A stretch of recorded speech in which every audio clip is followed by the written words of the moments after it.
Olá, meu amigo e minha amiga. O INSS pode recorrer na justiça, mas quantas vezes ele pode entrar com recurso? Humilhação dentro do INSS, recorre à justiça e esse INSS, que não respeita o pagador de impostos, ainda tem direito de recorrer ainda, tem um monte de aberturas, de prazos, e com isso consegue enrolar um pouquinho mais, fazer com que o segurado sofra um pouco mais, tá? O INSS é parte ativa e passiva de processos judiciais do Brasil. Quando um segurado entra na justiça por reconhecimento de um direito previdenciário negado administrativamente, o INSS tem, como qualquer parte de um processo, direito de apresentar recurso contra decisões judiciais desfavoráveis. Porém, é importante entender quantas vezes o INSS pode recorrer e quais são os limites legais para isso, tá? No sistema jurídico, ele prevê uma sequência de recursos cabíveis, mas não permite recursos infinitos. Em regra, o INSS pode apresentar tantos recursos quanto foram previstos na legislação processual, desde que haja fundamento jurídico válido e dentro de prazos legais. Isso significa que o número de recursos não é ilimitado, mas segue etapas específicas. O problema é que o segurado muitas vezes está com pressa porque precisa de uma decisão, de uma sentença que vamos aí supor que seja favorável, para que comece a ter recursos, comece a ter renda. Muitos estão dependendo de família, dependendo de amigos, passando até por humilhação. Muitos que tinham a vida organizada, hoje estão morando com famílias na casa de parente, muitas vezes dividida em casa de familiar. A mãe está com os filhos numa casa, o pai está em outra, não pode muitas vezes trabalhar porque está incapacitado. Como é que você está com um processo na justiça dizendo que você está incapacitado para trabalhar e está trabalhando? A primeira possibilidade de recurso que ocorre na sentença de primeira instância, caso o juiz decida a favor do segurado, o INSS ele pode interpor uma apelação, que será julgada por um tribunal regional federal, um TRF. Essa é uma prática comum, especialmente quando a decisão envolve concessão de aposentadoria ou benefício de pagamentos retroativos de valores significativos. Quer dizer, você tem um valor atrasado para receber, exatamente por quê? Porque você não foi reconhecido. Apesar de ter levado toda a documentação, apesar de estar tudo comprovando a sua incapacidade, o INSS negou. Quando você entra na justiça, se a decisão for favorável, você tem direito a receber esses valores desde lá, da primeira recusa, desde que você deu a entrada no pedido. E quando é um valor muito significativo, quer dizer, um valor alto, o INSS ele vai apelando, ele vai entrando com recursos. E caso a decisão, por exemplo, desse tribunal, do TRF, também seja contrária ao INSS, a autarquia ainda pode entrar com os chamados recursos especiais e extraordinários, dirigidos aí a Superior Tribunal de Justiça, a Supremo Tribunal Federal. Esses recursos, eles não discutem mais o fato, mas sim questões jurídicas relevantes ou repercussão geral. Olha o absurdo. Bom, nós vemos isso na política, pessoal. Os caras roubam, e aí tem recurso primeira instância, recurso segunda instância, recurso terceira instância, depois vai para não sei o quê, e acaba caducando muitas vezes, né? É importante destacar que nem todos os casos podem ser levados ao STJ ou ao STF. Esses tribunais analisam apenas casos que envolvem interpretação da lei, tá? Questões constitucionais. Assim, muitos processos são encerrados dentro do próprio tribunal após uma análise da pedação. Outro recurso do INSS é os embargos de declaração, que servem para esclarecer contradições, omissões ou obscuridades da decisão judicial. Embora não altere o mérito da decisão, ele pode ser usado como estratégia para postergar, quer dizer, para enrolar a conclusão do processo ou abrir caminho para outros recursos. É um absurdo. E se fala em justiça aqui no Brasil, nós estamos vendo a justiça. Os aposentados, pessoal do INSS que foi roubado, que essas associações e sindicatos que apareceram aí, isso é roubo. Eles estão falando que isso é crise. A imprensa imunda, suja, fala, é a crise do INSS. Estão mudando o nome de roubo, de safadeza, de pilantragem para crise. Vocês sabem por quê? Porque isso afeta quem paga milhões para essa mídia nojenta ficar enganando todo mundo. É por isso que eles passam um paninho.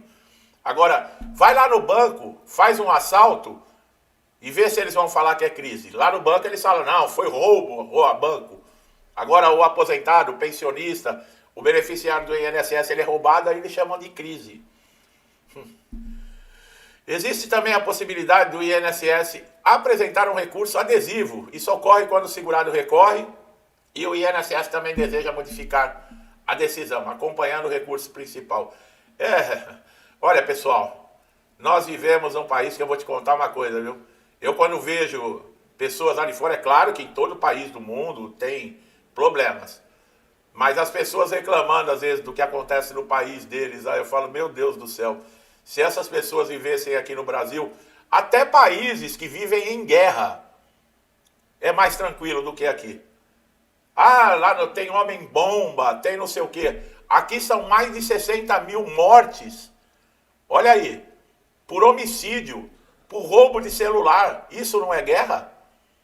Aqui o cara dá um tiro na cabeça de um pai de família por causa de uma porcaria de um celular. Aqui se mata sorrindo. Facções criminosas, os caras falam de terrorismo, não sei, nos lugares aí do mundo. O que são as facções criminosas aqui no Brasil? Que não podem levar outro nome que não sejam terroristas. E é brincadeira, e tem gente que aplaude isso. Aqui no canal tem gente que é favorável a esse tipo de coisa, que aplaude as vítimas da sociedade. Quer dizer, você aí estudou, ralou, colocou horas e horas, por exemplo, para conseguir passar num concurso, para conseguir se formar numa faculdade, trabalhando de dia, estudando à noite.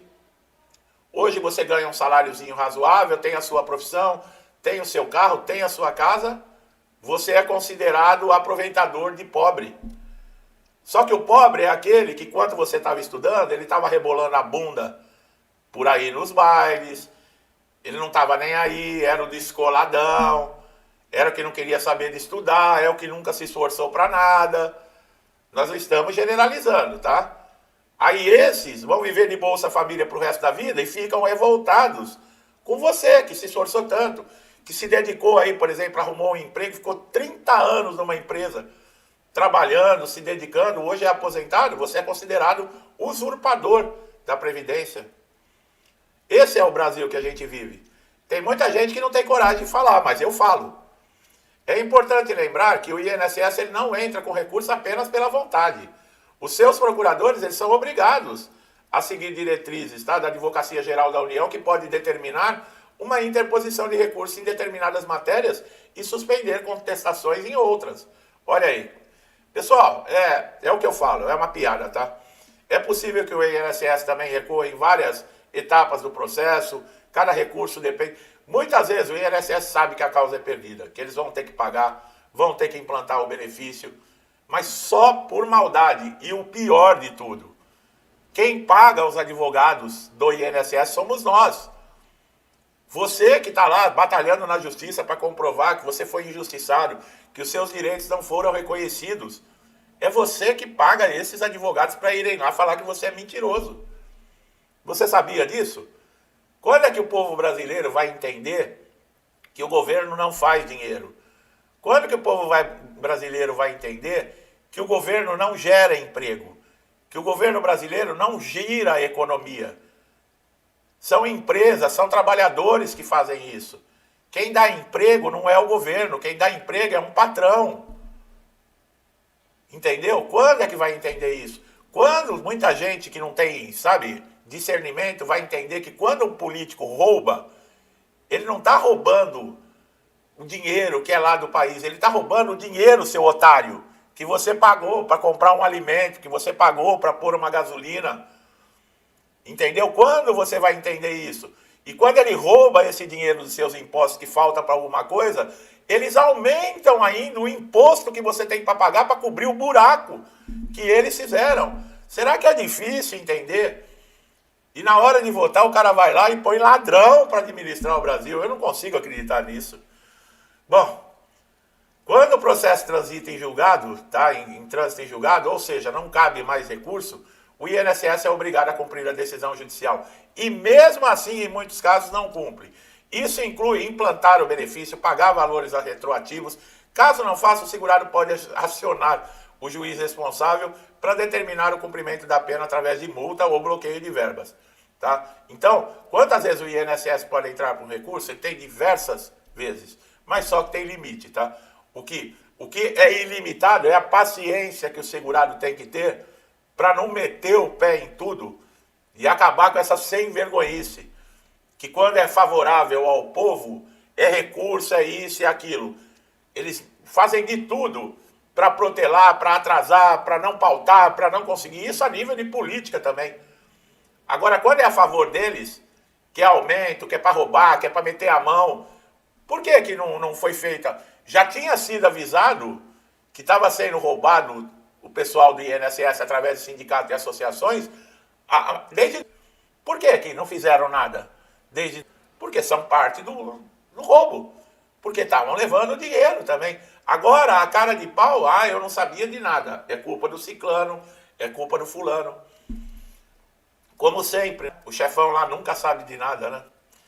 Bom, o sistema de recursos é para garantir o contraditório e a autodefesa. Isso é uma piada para inglês ver aqui no Brasil. Autodefesa, tá certo. Mas deve ser usado com responsabilidade. Quando bem aplicado, essas ferramentas protegem o interesse público, não sei aonde. Evitam decisões injustas. Quando usadas em excesso, geram morosidade, comprometem a dignidade do segurado. É isso, pessoal. Infelizmente é isso. Sabe, nós temos a justiça que garante aí muitas vezes reverter uma decisão que foi injusta, que foi abrupta do INSS, uma decisão sem pé nem cabeça, mas infelizmente a justiça também aqui é aquilo. Nós vemos aí os ladrões do mensalão, do petrolão, de correio, de tudo. Não tem um preso da Lava Jato. Enquanto isso tem mulher aí pegando 14 anos porque escreveu com batom numa estátua. Senhorinhas com Bíblia, gente morrendo, gente que nunca pisou numa delegacia porque estava lá constitucionalmente reivindicando, se manifestando. Isso está escrito na Constituição. É constitucional você se manifestar. Ninguém é a favor de quebra-quebra. Então o que façam? Pega quem quebrou e ponha, sabe, a lei em cima. Agora tem gente que estava ali que não quebrou nada e está lá na cadeia. Idosos, crianças, tá? E ninguém fala nada, infelizmente, tá? A justiça aqui no Brasil também, ela depende para quem é. Por que que político não fica preso? Por quê? E por que que um cara que rouba o sabonete pega a cadeia? Político que roubou milhões, confessou, devolveu o dinheiro, tá solto. Um Sérgio Cabral da vida. E o cara que roubou um sabonete lá no mercadinho que a polícia prendeu, que a polícia levou para a delegacia, esse fica preso. Esse a lei é dura em cima dele. Agora um cara com 400 anos de cadeia, comprovadamente um sem vergonha safado, tá lá na cobertura de frente ao mar e ainda fazendo live. E um bando de idiota curtindo a live. Esse é o nosso Brasil, pessoal.